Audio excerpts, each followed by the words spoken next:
सुप्रभात। आज हम देखेंगे बहुत ही बढ़िया है कि सुभाषितानी है या नीति का है या मंत्र बोले। विद्या धनम, विद्या एक बहुत ही महत्वपूर्ण धन है। इसके बारे में, विद्या धन के बारे में एक श्लोक है जो आपको हम बताने जा रहे हैं। ध्यान से इसको समझिए, सुनिए और सबसे पहले इसको शुद्ध उच्चारण करना सीखिए, क्योंकि जब तक शुद्ध उच्चारण हम नहीं करेंगे तो संस्कृत भाषा के सही अर्थ और सही भाव को नहीं समझ पाएंगे। ठीक है जी, तो चलते हैं बोर्ड पर। सबसे पहले हम इसका शुद्ध उच्चारण देखते हैं कैसे होगा और सीखेंगे कैसे करेंगे। तो चलिए बोर्ड पर। केवरा न विदुष्यन्ति पुरुषं हारा चन्द्रोज्ज्वला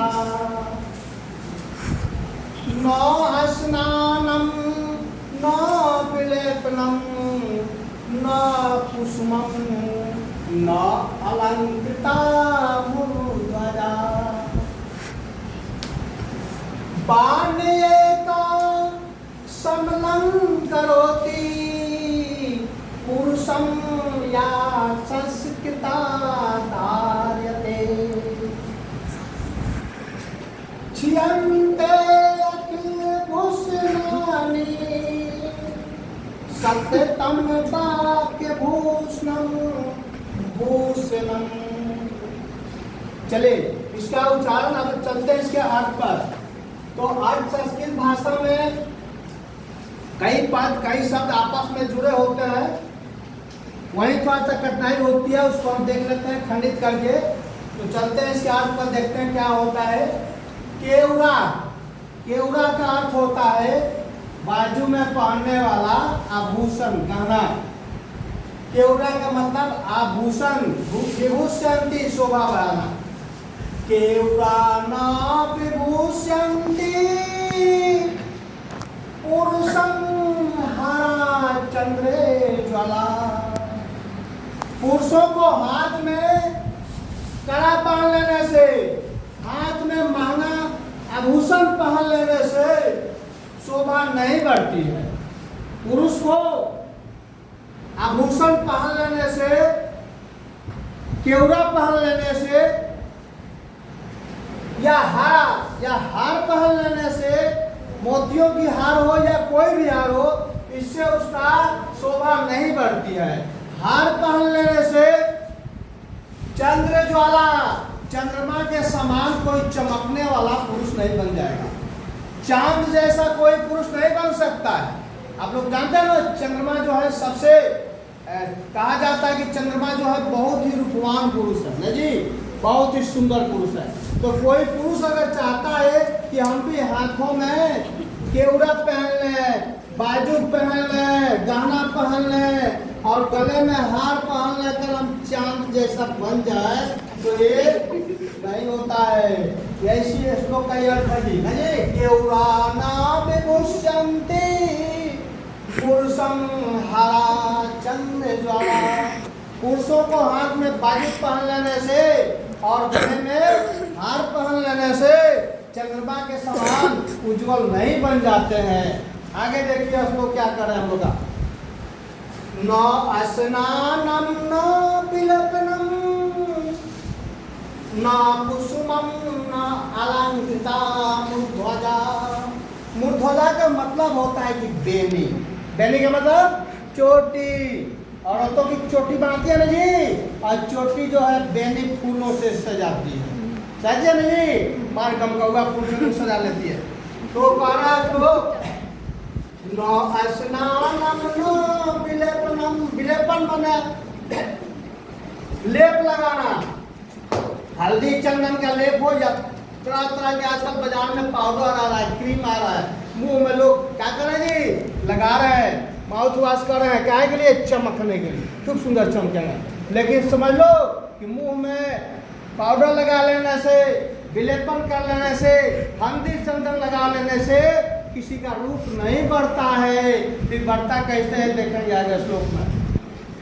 न स्नानं न स्नान करके गमकौआ साबुन से शरीर में विलेपन लगा लेने से और बेनी में चोटी में फूल लगा लेने से नालंकिताम और कुसुम में होता है फूल और चोटी में फूल लगाने से कोई किसी का शोभा नहीं बढ़ता है। आगे देखेंगे तब क्या होता है जी, कैसे भी शोभा बढ़ेगा। तो यहाँ देखिए बानिए का यहाँ देखिए दो शब्द जुड़े हुए हैं, बानी जोड़ एका, बानिए का समलं करोति पुरुषम या संस्कृता धार्यते।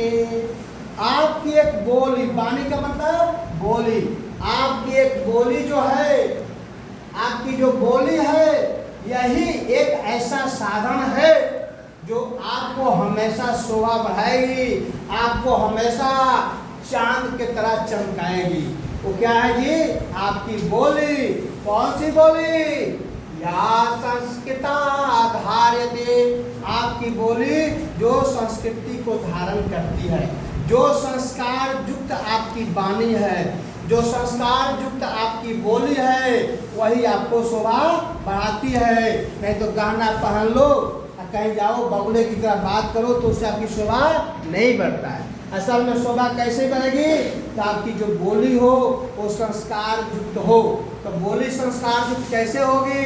तो बढ़िया बढ़िया चीज़ हम पढ़ेंगे, संस्कृत के सुंदर सुंदर सुभाषितानी पढ़ेंगे, बढ़िया नित्य श्लोक पढ़ेंगे, अच्छा ज्ञान प्राप्त करेंगे। यदि बुरा ज्ञान प्राप्त करते हैं तो हमारी बोली भी बुरी हो जाएगी। अच्छा ज्ञान प्राप्त करेंगे, हमारी बोली संस्कार युक्त होगी, कहीं भी बैठेंगे हमारी वाणी ही हमें चंद्रमा के समान उज्जवल बनाएगी, न कि लेप लगा लेने से, हार पहन लेने से, गहना पहन लेने से और बेनी चोटियों में फूल लगाने से कोई नहीं चमक जाता। आगे देखिए, छियंते अकेले घुसनानी, छियंते सारे गहने, सारे फूल, सारे श्रृंगार नष्ट हो जाते हैं। छियंते अकेले घुसनानी, सारे गहने, सारे फूल, सारे श्रृंगार नष्ट हो जाते हैं। सत्यतम वाक्य भूषणम, सत्यतम हमेशा, वाक्य भूषणम, आपकी बोली जो है एक ऐसी गहना है कि भूषणम, कि वह हमेशा चमकती रहती है। ये आपकी बोली एक ऐसा गाना है जिसको कभी मैला नहीं होती है, ठीक। लेकिन बोली आपकी संस्कार युक्त होना चाहिए, ज्ञान युक्त होना चाहिए। तो आपकी बोली रूपी जो गाना है वो कभी गंदा नहीं होती है। वह कोई आभूषण नहीं है कि जाकर उनको सफाई कराओ, फूल नहीं है कि मुरझा गया तो दूसरा नया फूल ले आओ, वो सब नहीं होता है। चमक में तो सुनार के पास जाके खड़वाओ, उसमें कुछ नहीं है। आपकी जो बोली है सततम हमेशा बिना पुराना हुए हमेशा गहना के सलाह आपको सजाकर रखती है। तो सबसे प्रमुख है आपकी बात बोली। यदि संस्कार युक्त है, बोली संस्कार युक्त कैसे होगी? आप अच्छी शिक्षा प्राप्त करेंगे, पढ़ेंगे, लिखेंगे, नहीं जी। और संस्कृत में आपको बहुत ही सुंदर सुभाषितानी मिल जाए, सुभाषित सुंदर वचन मिलेंगे, नहीं जी। तो आपकी बोली यदि संस्कार युक्त हो गई, आपको सही ज्ञान मिल गया, तो वही आपको चंद्रमा के समान चमकाएगा।